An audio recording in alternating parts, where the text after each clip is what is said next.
저녁 식사를 하는데 국이 좀 짰습니다. 평소에 제가 싱겁게 먹는 편이긴 하지만 그날은 유난히 짠 거예요. 국을 한 숟가락 떠먹는데 혀가 얼얼할 정도였습니다. 물을 마시고 싶을 정도로 짰죠. 저는 조심스럽게 말했습니다. 선아야, 오늘 국이 조금 짜네. 그 순간 선아의 표정이 미묘하게 변했습니다. 웃음기가 사라지더니 차갑게 대답했죠. 어머니가 원래 싱겁게 드시잖아요. 그 말투가 뭔가 달랐습니다. 전보다 날카로웠죠. 뭔가 짜증이 섞인 것 같은 말투였어요. 저는 당황했습니다. 그냥 짜다고 말한 건데 왜 저렇게 반응하는 걸까요? 며느리의 표정이 굳어 있었습니다. 나는 괜찮은데 정말 엄마가 싱겁게 드셔서 그런 거 아니에요? 아들까지 며느리 편을 드니까 저는 더 이상 아무 말도 할 수 없었습니다. 그냥 제가 예민한 건가 싶었죠. 괜히 말했다가 분위기만 이상해진 것 같았습니다. 이 모든 일이 어떻게 시작되었는지 그 이야기를 처음부터 들려드릴게요. 이야기 시작 전 무료로 가능한 구독과 좋아요 부탁드려요. 여러분의 작은 관심 하나하나가 제게 큰 힘이 됩니다. 지금 바로 시작합니다. 제 남편이 세상을 떠난 지 벌써 10년이 흘렀습니다. 함께 과일 가게를 운영하며 아들을 키우던 시절이 엊그제 같은데 어느새 저 혼자 남았죠. 처음엔 정말 힘들었습니다.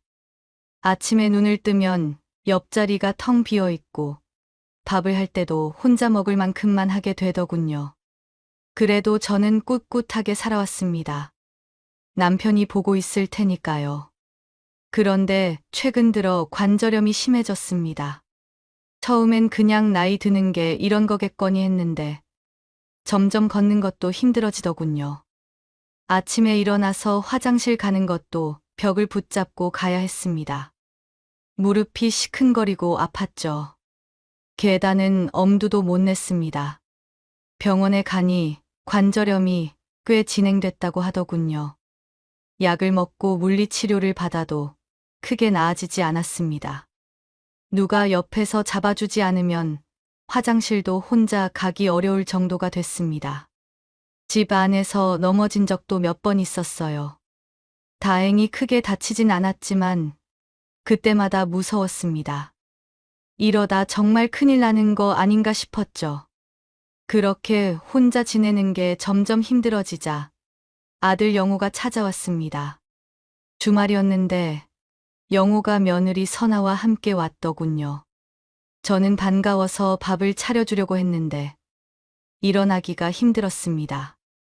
영호가 제 모습을 보더니 표정이 어두워졌어요. 엄마, 이제 저희랑 같이 살아요. 영호는 제 손을 꼭 잡으며 말했습니다. 저는 깜짝 놀랐습니다. 아들네 집에서 같이 살자니요. 그건 생각해 본 적도 없었습니다. 저는 고개를 저었죠. 아니야. 너희 불편하게 하고 싶지 않아. 너희한테 폐 끼치는 건 싫단다. 하지만 영호는 단호했습니다. 엄마, 아들이면 당연히 해야죠. 무슨 소리예요. 이렇게 아프신데 혼자 계시면 어떡해요. 그 말에 제 눈가가 뜨거워졌습니다. 이런 아들을 키웠다는 게 자랑스러웠죠. 저는 결국 아들의 제안을 받아들이기로 했습니다. 이대로 혼자 살다간 정말 큰일 날 것 같았거든요. 그리고 솔직히 아들과 함께 지낼 수 있다는 게 기뻤습니다. 외롭지 않을 것 같았죠. 혼자 사는 집을 팔고 그 돈을 아들에게 주려고 했습니다. 그런데 영호는 고개를 저었습니다. 엄마, 그 돈 저희 주지 마시고 노후 자금으로 가지고 계세요. 관절염 괜찮아지면 그 돈으로 같이 여행 다녀요. 그러니까 얼른 건강해지세요. 영호는 환하게 웃으며 말했습니다. 저는 가슴이 벅차올랐죠. 세상에 이런 효자가 어디 있을까 싶었습니다. 그런데 영호 옆에 서 있던 며느리 선아의 표정이 조금 이상했습니다. 웃고는 있었지만 눈빛에 뭔가 불편한 기색이 스쳤죠. 입꼬리는 올라가 있는데 눈은 웃지 않는 그런 표정이었습니다. 저는 그 순간을 놓치지 않았습니다. 오랜 세월 동안 사람 보는 눈이 생긴 저로서는 그 미묘한 변화를 느낄 수 있었죠.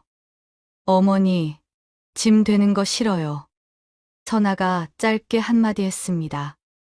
웃으면서 한 말이었지만 저는 그 속에 담긴 진짜 뜻을 느낄 수 있었습니다. 그 말투에 뭔가 가시가 있었어요. 하지만 그땐 그냥 넘어갔죠. 며느리도 나름 신경 쓰이겠거니 생각했습니다. 아들이 어머니를 모시겠다고 하면 며느리 입장에선 부담스러울 수도 있으니까요. 갑자기 시어머니가 들어온다는 게 쉬운 일은 아닐 테니까요. 저는 최대한 폐를 끼치지 않으려고 마음먹었습니다. 조심하고 또 조심해야겠다고 생각했죠. 며느리한테 불편하게 하지 말아야겠다고요. 짐을 정리하는 동안 여러 생각이 들었습니다. 남편과 함께 살던 집을 떠나는 게 쉽지 않았죠. 곳곳에 남편과의 추억이 배어 있었으니까요. 하지만 아들과 함께 지낼 수 있다는 생각에 한편으로는 기대도 됐습니다. 이제 혼자가 아니라는 것만으로도 위로가 됐죠. 관절염만 좀 나아지면 아들이 말한 대로 여행도 다닐 수 있을 거라는 희망도 생겼습니다. 아들네 집으로 이사하는 날, 영우와 선아가 함께 짐을 옮겨줬습니다. 저는 관절 때문에 아무것도 할 수 없었고, 그저 지켜볼 수밖에 없었죠. 선아는 열심히 짐을 나르면서도 가끔 저를 힐끗힐끗 쳐다봤습니다. 그 시선이 왠지 모르게 불편했지만 저는 애써 무시했습니다. 며느리도 힘들 텐데 괜히 예민하게 구는 것 같아서요. 새로운 시작이었습니다. 아들과 함께 사는 삶이요. 저는 최대한 조심하고 또 조심하며 생활하기로 마음먹었습니다. 폐를 끼치지 않는 것, 그게 제가 할 수 있는 최선이라고 생각했죠. 하지만 앞으로 어떤 일이 벌어질지 저는 그때 전혀 몰랐습니다. 아들네 아파트로 이사한 첫날, 저는 정말 감격했습니다. 깨끗하고 넓은 방을 따로 마련해줬더군요. 침대도 새로 사고, 옷장도 준비해뒀습니다. 영호가 얼마나 신경을 썼는지 한눈에 보였죠. 저는 아들의 손을 꼭 잡고 말했습니다. 영호야, 고맙다. 정말 고마워. 엄마, 당연한 거예요. 편하게 지내세요. 영호의 눈가가 붉어졌습니다. 저도 울컥했죠. 남편이 떠나고 혼자 지내던 10년이 주마등처럼 스쳐 지나갔습니다. 이제는 외롭지 않겠구나. 그런 생각이 들었습니다.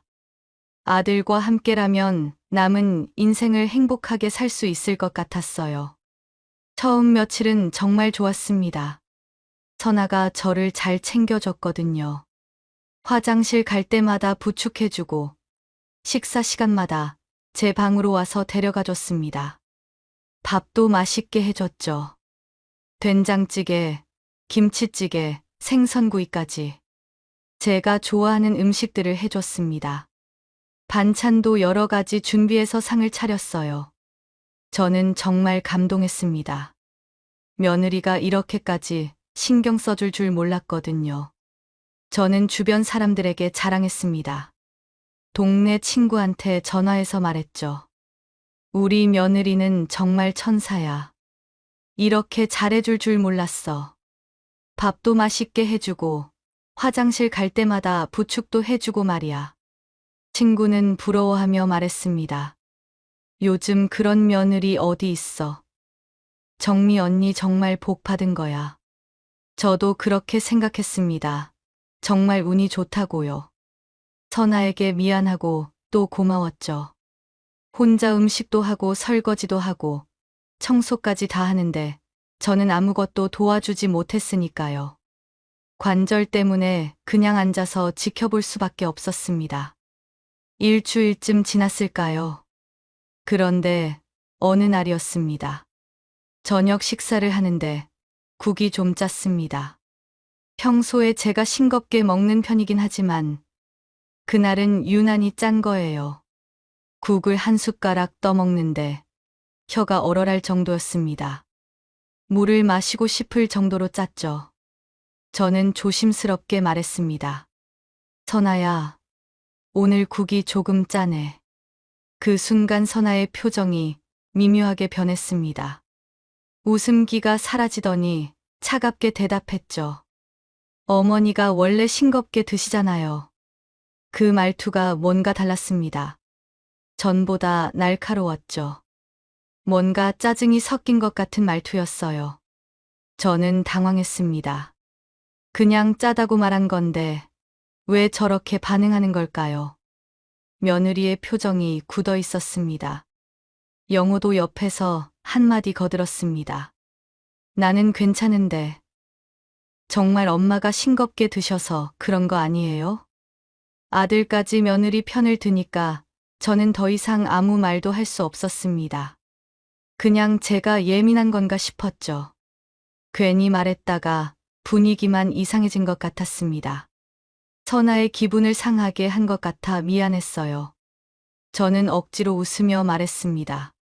그래. 내가 싱겁게 먹어서 그런가 보네. 미안하다. 하지만 마음 한구석이 불편했습니다. 선아의 차가운 말투가 자꾸 떠올랐죠. 그리고 영호가 당연하다는 듯 아내 편을 든 것도 서운했지만 저는 참았습니다. 이제 막 같이 살기 시작했는데 괜히 분위기 망치고 싶지 않았거든요. 그날 밤 방에 누워서 생각했습니다. 며느리도 나름 힘들 거예요. 갑자기 시어머니를 모시게 됐으니까요. 저도 젊었을 때 시어머니 모시는 게 쉽지 않았던 기억이 납니다. 시어머니 눈치 보고 음식 입맛에 맞춰 하려고 애썼던 기억이요.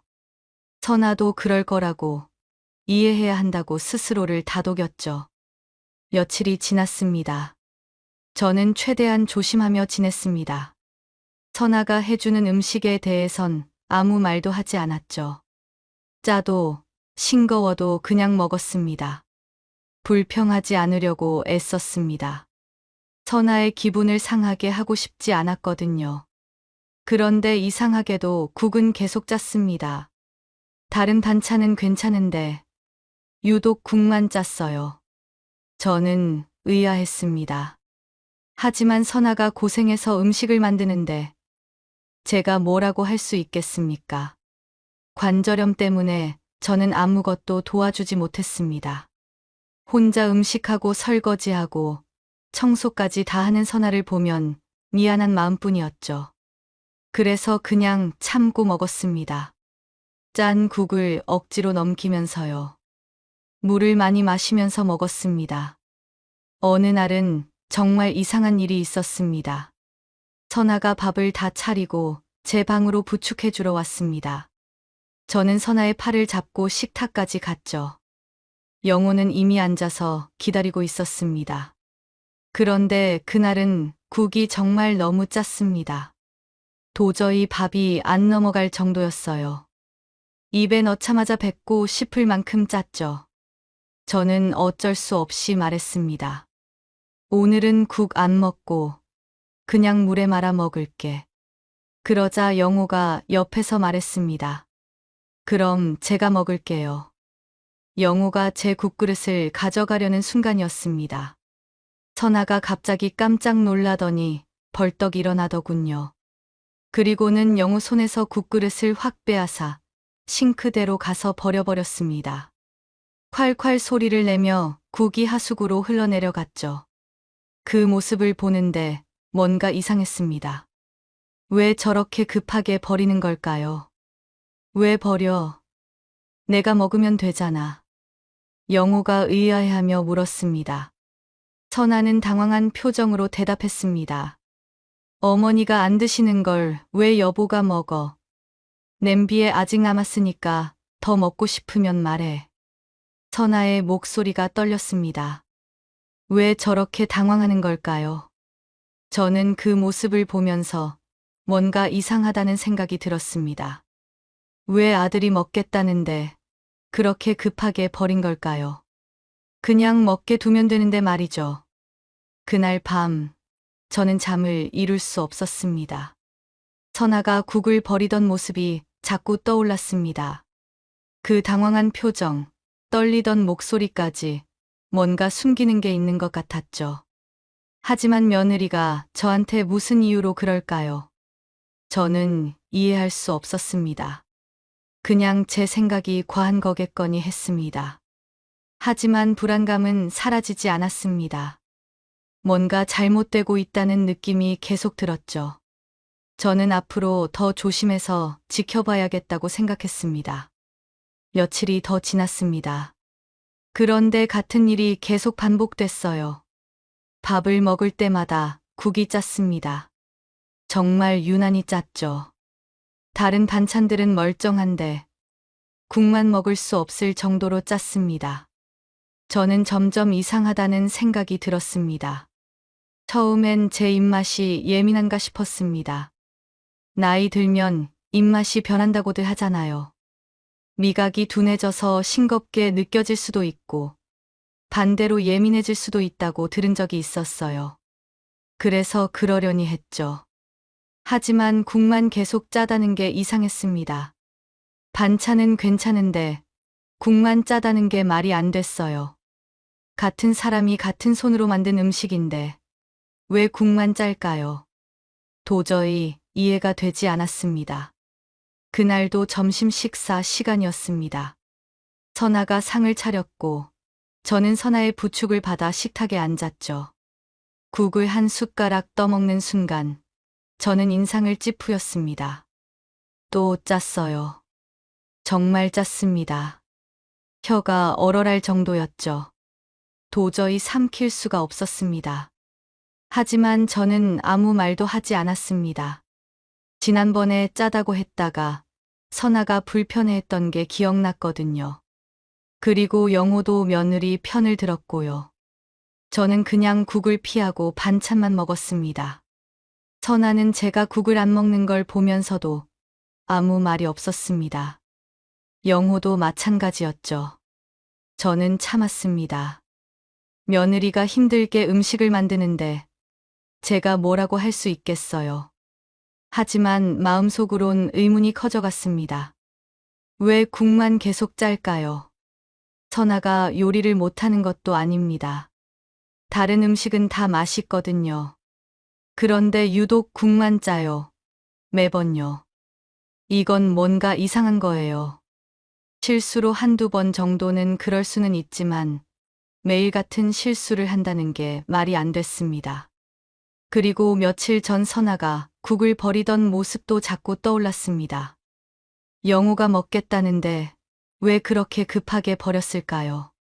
마치 뭔가 들킬까봐 겁먹은 것처럼 보였죠. 그 당황하던 표정이 계속 생각났습니다. 저는 점점 확신이 들었습니다. 뭔가 있다는 거요. 어느 날 오후였습니다. 선아가 부엌에서 저녁 준비를 하고 있었습니다. 저는 방에 누워 있었는데 갑자기 화장실이 가고 싶었습니다. 하지만 선아는 음식하느라 바빴을 테고 저는 선아를 부르기가 미안했습니다. 부엌에서 일하는 사람 부르기가 정말 미안했거든요. 그래서 혼자 일어나기로 했죠. 옆에 있던 지팡이를 잡고 일어났습니다.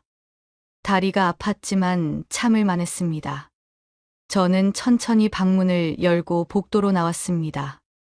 절뚝거리며 화장실 쪽으로 걸어가고 있었죠. 그런데 부엌을 지나가는 순간 저는 그만 멈춰 섰습니다. 믿을 수 없는 광경을 목격했거든요. 선아가 국그릇에 소금을 넣고 있었습니다. 그런데 어느 한 그릇에만 소금을 계속 넣는 거예요. 한 숟가락, 두 숟가락, 세 숟가락. 제가 세어보니 네 숟가락이나 넣더군요. 저는 충격을 받았습니다.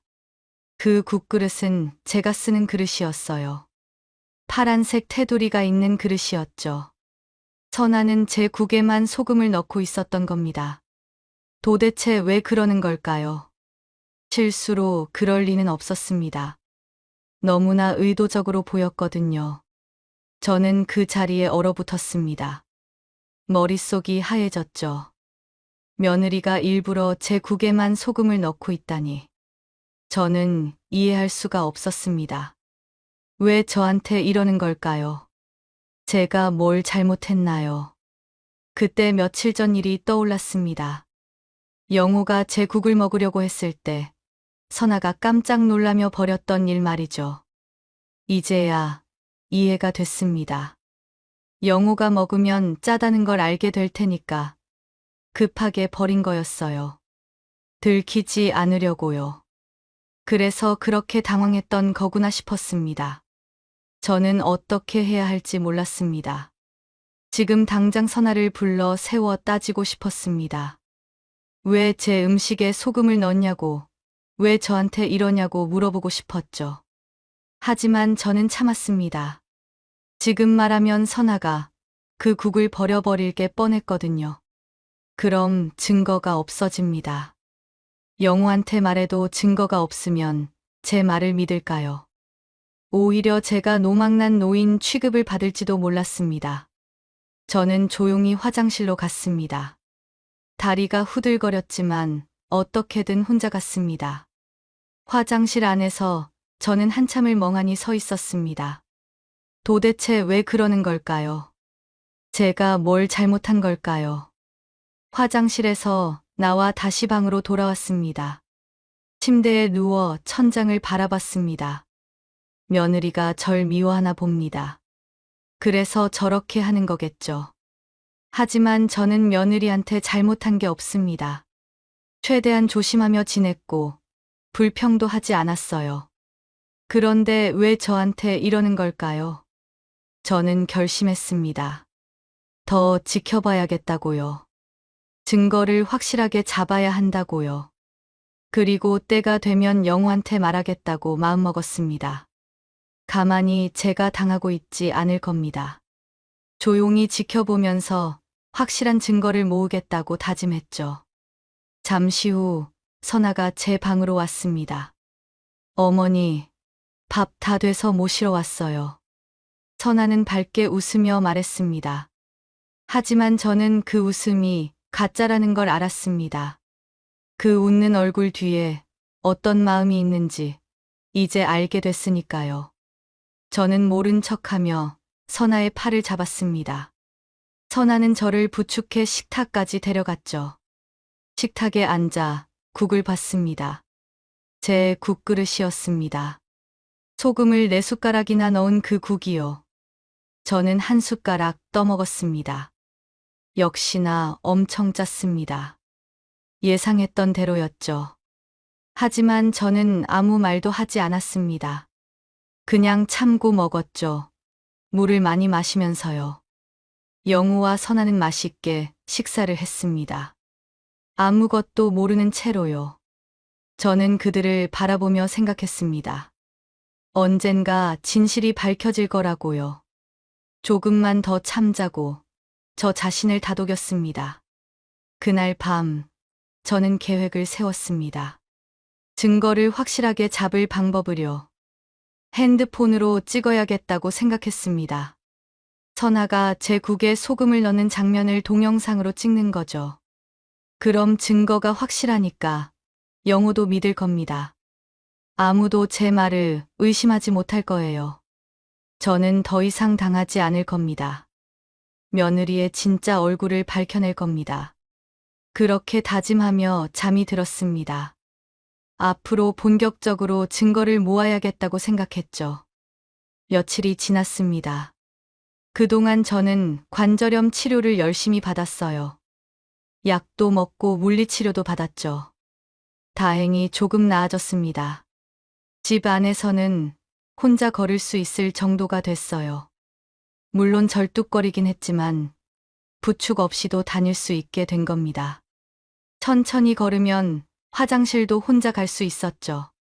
정말 다행이었습니다. 저는 이제 기회를 엿봤습니다. 선아가 부엌에서 음식을 할 때를 말이죠. 증거를 잡을 때가 온 거예요. 그날도 선아는 저녁 준비를 하고 있었습니다. 저는 방에서 핸드폰을 꺼냈습니다. 동영상 촬영 기능을 켜놓고요. 심장이 두근거렸습니다. 긴장됐죠. 하지만 저는 이걸 해야 했습니다. 진실을 밝혀야 했으니까요. 이대로 당하고만 있을 수는 없었어요. 저는 조용히 방문을 열었습니다. 문을 여는 소리가 날까봐 조심스럽게 손잡이를 돌렸습니다.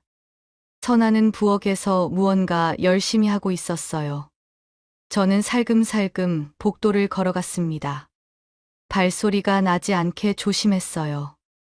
다행히 선아는 저를 눈치채지 못했습니다. 요리에 집중하고 있었거든요. 저는 부엌 입구 근처에 섰습니다. 벽 뒤에 살짝 숨어서요. 그리고 핸드폰을 들어 올렸죠. 화면 속에 선아의 모습이 보였습니다. 마침 선아는 국그릇 3개를 식탁에 놓았습니다. 그리고 냄비에서 국을 퍼 담기 시작했어요. 먼저 2그릇에 국을 담았습니다. 영호 것과 자기 것이었죠. 그리고 마지막으로 제 그릇에 국을 담았습니다. 그때였습니다. 선아는 주위를 한번 둘러보더니 소금통을 들었어요. 그리고는 파란색 테두리가 있는 제 국그릇에 소금을 국에 넣기 시작했습니다. 1숟가락, 2숟가락, 3숟가락 계속 넣었어요. 4숟가락까지 넣더군요. 저는 그 장면을 동영상으로 고스란히 찍었습니다. 선아가 제 국에만 소금을 넣는 모습을 말이죠. 증거는 확실했습니다. 이제 아무도 제 말을 의심하지 못할 겁니다. 선아는 소금을 다 넣고 나서 국을 저었습니다. 소금이 골고루 섞이게요. 그리고 맛을 봤어요. 숟가락으로 국물을 조금 떠서 입에 넣었죠. 그리고 고개를 끄덕이더니 만족스러운 표정을 지었습니다. 마치 자기가 잘한 일인 것처럼요. 저는 그 모습을 보며 서늘해졌습니다. 어떻게 저럴 수가 있죠? 시어머니 음식에 일부러 소금을 넣고 저렇게 웃을 수가 있다니요. 맛을 보고 만족하는 표정이라니. 이게 사람이 할 짓인가 싶었습니다. 저는 조용히 방으로 돌아왔습니다. 침대에 앉아 동영상을 다시 봤어요. 선명했습니다. 선아가 제 국에 소금을 넣는 모습이 또렷하게 찍혀 있었죠. 이제 확실한 증거가 생긴 겁니다. 하지만 저는 바로 말하지 않기로 했습니다. 한 번 더 확인을 해보고 싶었거든요. 확실하게 못을 받고 싶었습니다. 동영상만으로도 충분하지만 더 확실한 증거가 있으면 좋을 것 같았어요. 그래서 저는 계획을 세웠습니다. 오늘 저녁 식사 때 선아의 국과 제 국을 바꿔치기 하는 거예요. 잠시 후 선아가 제 방으로 왔습니다. 어머니, 밥 다 됐어요. 같이 나가요. 선아는 늘 하던 대로 밝게 웃으며 말했습니다. 저는 선아의 팔을 잡고 식탁으로 갔습니다. 영호는 이미 앉아 있었죠. 퇴근하고 씻고 나온 모양이었습니다. 엄마, 오늘 국 맛있어 보이죠? 영호가 웃으며 말했습니다. 저는 억지로 웃었습니다. 식탁에는 국그릇 3개가 놓여 있었습니다. 제 것, 영호 것, 선아 것이요. 저는 제 그릇이 어떤 건지 알고 있었습니다. 소금을 넣은 바로 그 그릇이죠. 선아가 잠깐 화장실에 다녀오겠다고 했어요. 저는 그 순간을 놓치지 않았습니다. 재빨리 선아의 국그릇과 제 국그릇의 위치를 조심스럽게 바꿨어요. 영호는 핸드폰을 보느라 눈치채지 못했죠. 선아가 돌아왔습니다. 그리고 자리에 앉았어요.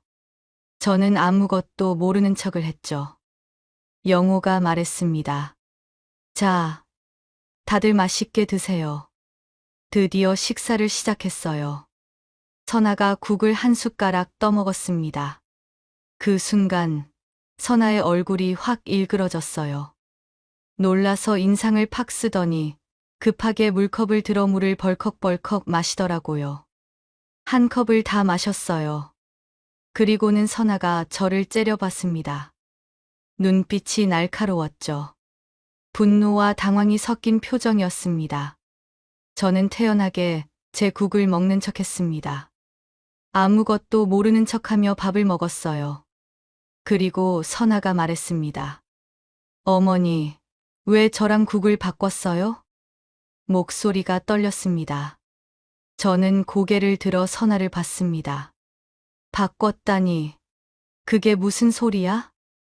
영호가 옆에서 물었습니다. 다 똑같은 국인데 뭘 바꿔? 선아는 당황했어요. 얼굴이 빨개졌죠.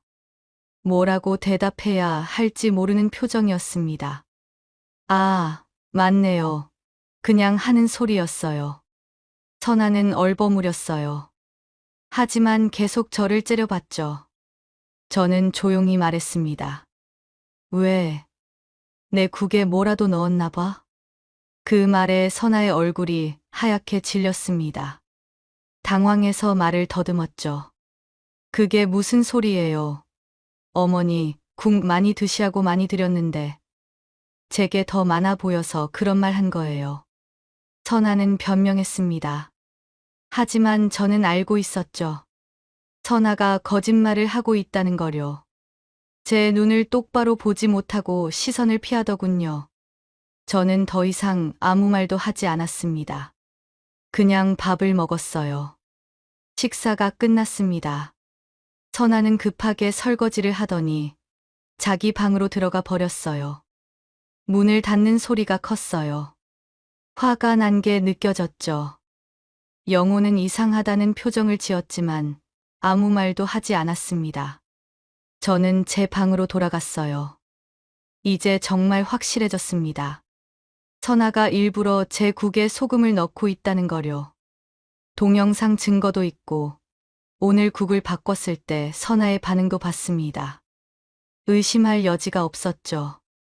선아는 저한테 아기를 가지고 있는 게 분명했어요. 하지만 아직 때가 아니었습니다.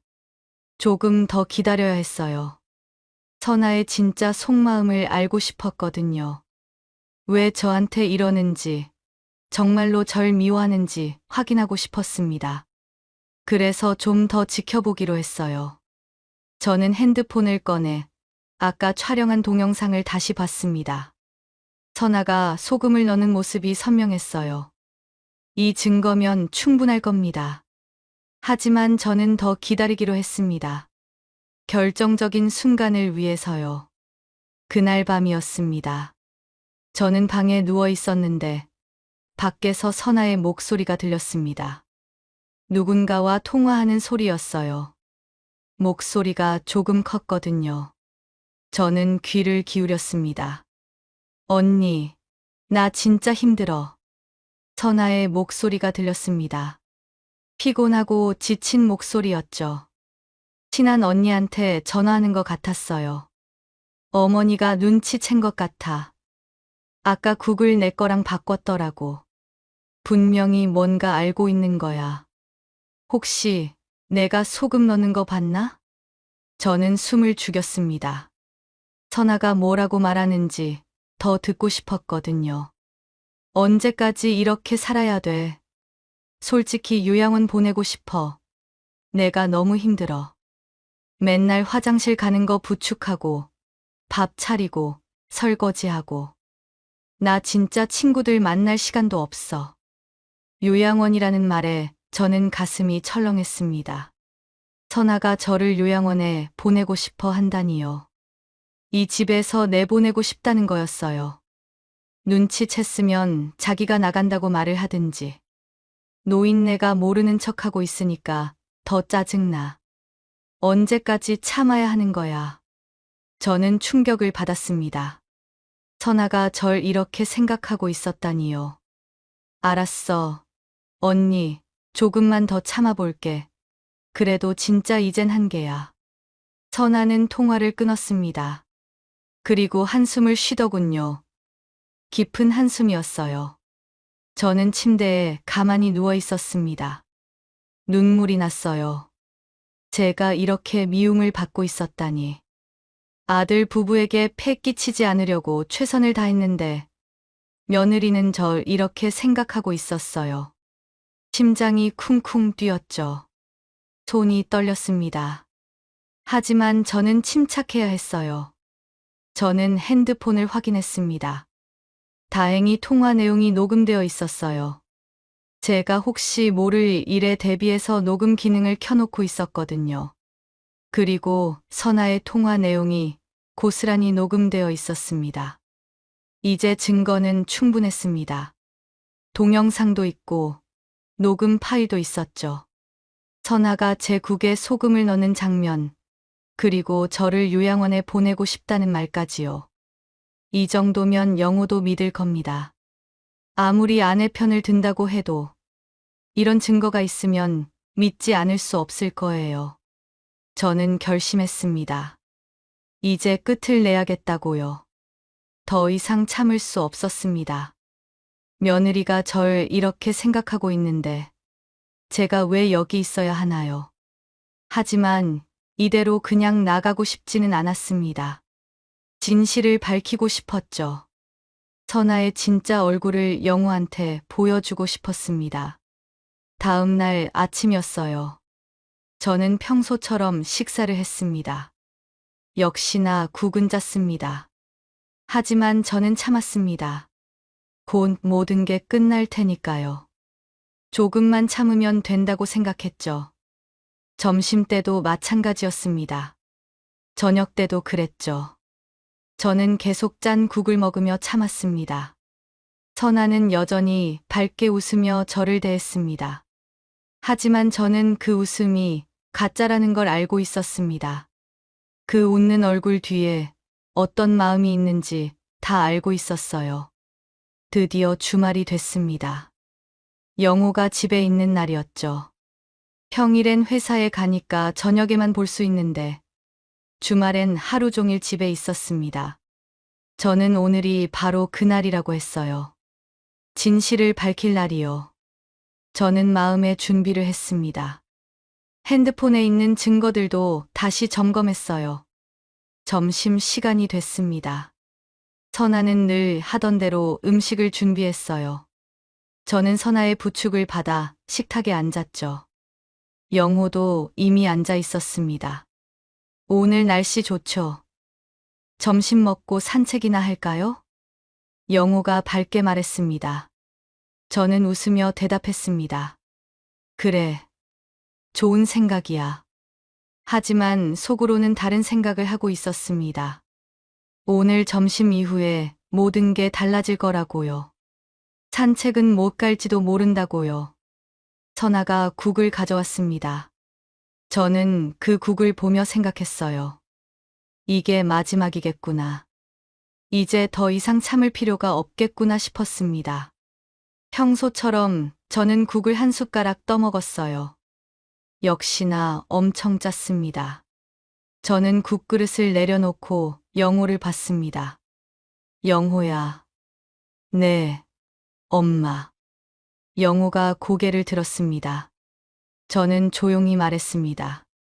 이 국 너가 먹어줄래? 엄마는 오늘 입맛이 없네. 영호가 의아한 표정을 지었습니다. 엄마, 괜찮으세요? 어디 아프세요? 아니야. 그냥 입맛이 없어서.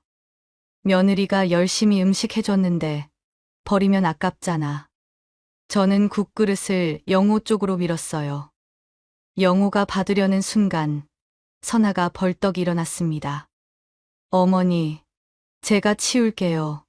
여보는 그냥 여보 거 먹어. 선아가 급하게 제 국그릇을 가져가려고 했어요. 하지만 저는 그릇을 꽉 잡았죠.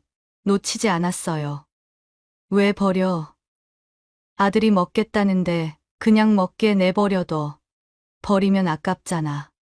저는 단호하게 말했습니다. 선아는 당황한 표정으로 저를 쳐다봤어요. 하지만 어쩔 수 없이 다시 앉았죠. 제가 그릇을 꽉 잡고 있으니까 뺏을 수가 없었던 거예요. 영호가 제 국을 받고 한 숟가락 떠먹었습니다. 순간 영호의 얼굴이 일그러졌어요. 왜 이렇게 짜? 영호가 소리쳤습니다. 그리고 자기 국그릇을 가져와 비교해서 먹어봤어요. 자기 국은 정상이었죠. 영호는 놀란 표정으로 선아를 봤습니다. 이게 뭐야? 왜 엄마 국만 이렇게 짜?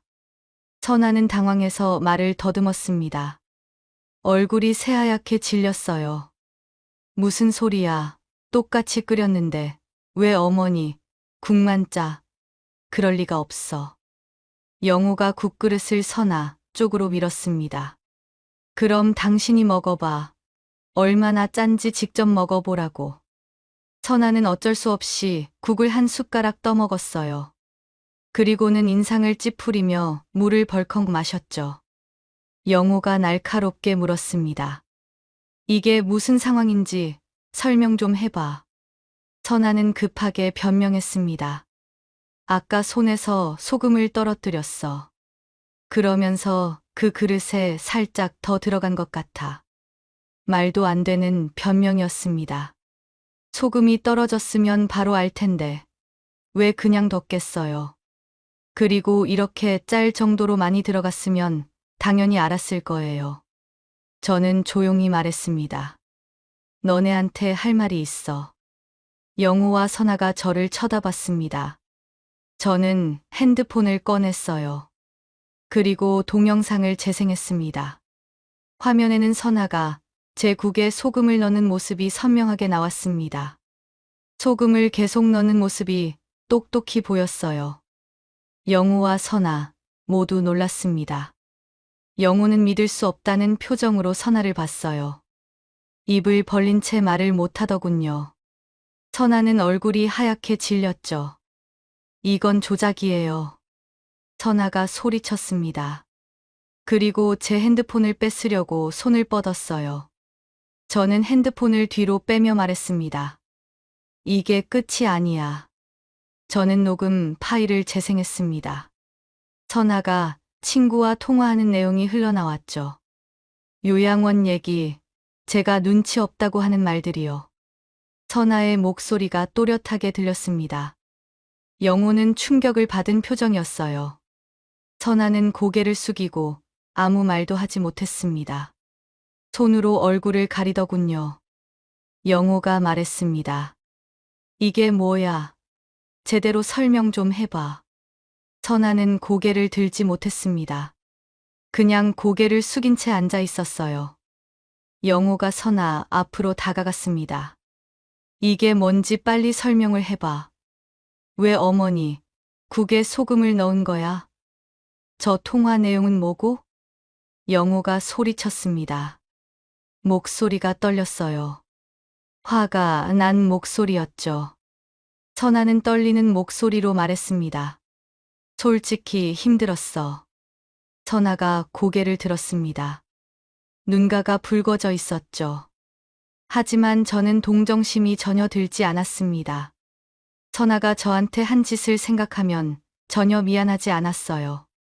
어머니 모시는 거 너무 힘들어.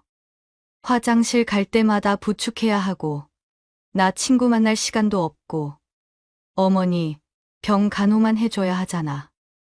선아가 울먹이며 말했습니다. 하지만 저는 이해할 수 없었어요. 그게 이유라니요. 맨날 밥하고 설거지하고 청소하는 거 지쳐요. 그냥 어머니 요양원 보내면 안 돼요? 하루 종일 집에서 밥하고 설거지하고 청소하는 거 지쳐. 내 인생이 전혀 없어. 여보, 그냥 어머니 요양원 보내면 안 돼? 그 말에 영호가 폭발했습니다. 주먹을 식탁에 콱 내리쳤어요. 너 지금 뭐라고 했어? 요양원, 우리 엄마를? 영호가 선아를 노려봤습니다. 목소리가 떨렸죠. 어머니 아프면 우리가 모시는 게 당연하지. 그럼 누가 모셔? 평생 나 키우느라 지금 이렇게 아픈 건데 그게 말이 돼. 어떻게 그런 생각을 해? 선아는 고개를 숙였습니다. 영호가 다시 물었습니다. 더 큰 목소리로요. 왜 어머니 국에만 소금을 넣은 거야? 왜? 대답해봐. 선아가 떨리는 목소리로 대답했습니다. 어머니가 처음에 내가 만든 음식이 짜다고 했을 때 짜증났어. 열심히 음식했는데 짜다고 하니까 힘이 쭉 빠지더라고. 그게 너무 스트레스 받아서 그냥 아예 짜게 드시라고 소금 더 넣기 시작한 거야. 저는 어이가 없었습니다. 그게 이유라니요. 제가 국이 짜다고 말했다고 해서 일부러 소금을 더 넣었다니요. 그것도 한두 번도 아니고 매일같이. 처음엔 그냥 조금만 넣었는데 어머니가 아무 말 안 하시길래 점점 더 넣게 됐어. 그게 내 스트레스를 푸는 방법이 된 거지. 선아의 말에 저는 충격을 받았습니다. 저를 괴롭히는 게 스트레스 해소라니요. 사람이 어떻게 이럴 수가 있죠. 영호도 믿을 수 없다는 표정이었어요. 영호가 차갑고 단호한 목소리로 말했습니다. 나는 어머니 평생 모실 거야. 힘들면 너가 나가. 선아가 놀라서 고개를 들었습니다. 뭐라고? 그럼 이혼하겠다는 말이야? 너처럼 어머니 무시하고 일부러 음식에 소금 더 넣고 이러면 앞으로 어떻게 널 믿고 너가 해준 밥을 먹어? 어떻게 같이 살아? 영호의 목소리는 단호했습니다. 선아는 울음을 터뜨렸어요. 큰 소리로 울기 시작했죠. 여보, 미안해, 잘못했어. 다시는 안 그럴게. 하지만 영호는 고개를 저었습니다. 아니, 이제 너무 늦었어. 이 집에서 당장 나가. 선아는 울면서 집 밖으로 나갔습니다. 문이 쾅 닫혔어요. 저는 당황해서 영호를 봤습니다. 영호야, 나 때문에 이렇게 싸우지 마. 내가 나갈게. 내가 이 집을 나가면 되잖아. 하지만 영호가 고개를 저었습니다. 엄마, 아니에요. 선아가 친구랑 통화하는 소리 저도 사실 들었어요. 어느 정도 짐작은 하고 있었는데 실제로 이렇게 하는 거 보니까 더 충격적이에요. 영호가 제 손을 잡았습니다. 저는 어머니랑 살 거예요. 이런 사람이랑 어떻게 평생 같이 살아요. 저는 눈물이 났습니다. 아들이 이렇게까지 해주다니요. 하지만 한편으로는 미안했습니다. 저 때문에 아들이 이혼하게 됐으니까요. 아들의 결혼 생활을 망친 것 같아서요. 3일이 지났습니다. 선아가 다시 집에 왔습니다. 문을 조심스럽게 열고 들어왔어요. 눈치를 보며 서 있더군요. 얼굴이 많이 상해 있었습니다. 잠을 못 잔 것 같았어요. 영호가 차갑게 물었습니다. 왜 들어왔어? 이혼 도장 찍으러 왔어? 선아는 바닥에 털썩 주저앉더니 빌기 시작했어요. 여보, 제발 용서해줘. 나 아무것도 가진 게 없어. 제발 이혼만은 안 돼. 집도 없고 돈도 없어. 제발. 선아는 저를 봤습니다. 눈물 범벅인 얼굴로요. 어머니, 죄송해요. 앞으로는 안 그럴게요. 제발 용서해 주세요. 정말 잘못했어요. 하지만 영호는 단호했습니다. 표정이 굳어 있었어요. 필요 없어. 너랑 앞으로 같이 못 살아. 영호는 방으로 들어가더니 이혼 서류를 가지고 나왔습니다. 서류를 선아 앞에 내밀었어요. 여기 사인해. 너 나가 있는 동안 내가 미리 서류 써놨으니까 너는 사인만 하면 돼. 선아는 계속 빌었습니다. 무릎 꿇은 채로 울면서요. 여보, 제발 한 번만 용서해줘. 맹세하고 다시는 안 그럴게. 하지만 영호는 흔들리지 않았습니다. 빨리 사인해. 앞으로 너가 무슨 짓 할지 무서워서 더 이상 같이 못 살아. 너도 너가 무슨 짓 한지 알잖아. 결국 선아는 울면서 사인했습니다. 떨리는 손으로 이름을 썼어요. 그때 영호는 방에서 캐리어 2개를 끌고 나왔습니다. 이거 내가 너 짐 싼 거야. 그대로 들고 나가. 우리 결혼할 때 너가 해온 거 하나도 없고, 이 집도 내가 한 거니까 너가 가져갈 건 나 짐밖에 없어. 선아는 울면서 캐리어를 들었습니다. 두 손으로 캐리어 손잡이를 잡고 서 있었어요. 나가. 다시는 오지 마. 선아는 울면서 나갔습니다. 캐리어를 끌고 현관문을 나섰어요. 그리고 문이 닫혔습니다. 쿵 하는 소리와 함께요. 영호가 문을 열어줬고 선아는 그렇게 나갔습니다. 저는 영호를 봤습니다. 지쳐 보였어요. 한숨을 쉬며 소파에 앉았습니다. 저는 미안한 마음에 영호에게 말했어요. 영호야, 미안해. 나 때문에 이렇게 됐잖아. 하지만 영호는 웃으며 고개를 저었습니다. 엄마, 아니에요. 이런 사람인 줄 저도 몰랐어요. 저한테도 어떻게 할지 알고 앞으로 어떻게 같이 살아요. 더 이상 같이 못 살아요. 저는 후회 없어요. 영호가 제 손을 꼭 잡았습니다. 따뜻한 손이었어요. 저는 눈물이 났습니다. 이런 아들을 둬서 감사했어요. 이렇게 저를 믿어주고 지켜주는 아들이 있어서요. 다음 날 아침이었습니다. 저는 영호에게 통장을 내밀었어요. 집을 팔고 남은 돈이 들어있는 통장이었죠. 영호야, 이거 내 집 팔고 남은 돈이야. 이거 너 써. 하지만 영호는 고개를 저었습니다. 통장을 다시 제게 밀었어요. 엄마, 이거 저 주지 마세요. 저는 제가 벌어 썼으니까 어머니가 가지고 계세요. 나중에 같이 여행 가기로 약속했잖아요. 영호가 환하게 웃었습니다. 저도 웃었습니다. 오랜만에 진짜 웃음이었죠. 마음속 무거운 짐을 내려놓은 것 같았어요. 시간이 흘렀습니다. 저와 영호는 함께 살고 있어요. 관절염도 많이 나아졌습니다. 물리치료를 꾸준히 받으니 좋아지더군요. 이제는 지팡이 없이도 걸을 수 있게 됐어요. 그리고 약속했던 여행도 다녀왔죠. 제주도에 갔습니다. 영호와 단둘이서요. 남편과 가보지 못한 곳이었습니다. 바다를 보고 맛있는 음식도 먹고 사진도 많이 찍었어요. 바닷가를 걷는데 영호가 말했습니다. 엄마, 행복하시죠? 저는 고개를 끄덕였습니다. 그래, 이제 진짜 행복하다. 고마워, 영호야. 영호가 제 손을 잡았습니다. 따뜻했죠. 바닷바람이 시원하게 불어왔어요. 저는 생각했습니다. 진심은 언젠가 드러난다고요. 늦게라도 꼭이요. 햇살이 따뜻하게 비추는 바닷가. 저는 아들과 함께 걸었습니다. 이제는 정말 행복합니다. 진짜 가족이 누군지 알게 됐으니까요.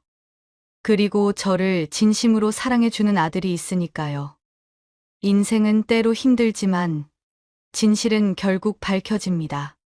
그리고 진짜 사랑하는 사람은 끝까지 함께하죠. 저는 그걸 배웠습니다. 이 모든 일을 겪으면서요. 이제 저는 아들과 함께 새로운 시작을 합니다. 더 이상 두렵지 않습니다. 제 곁에 영호가 있으니까요. 그것만으로 충분합니다. 남은 인생을 아들과 함께 행복하게 살아갈 거예요. 그게 제 새로운 시작입니다. 지금까지 이야기 들어주셔서 감사합니다. 구독과 좋아요 부탁드려요. 여러분의 작은 관심 하나하나가 제게 큰 힘이 됩니다.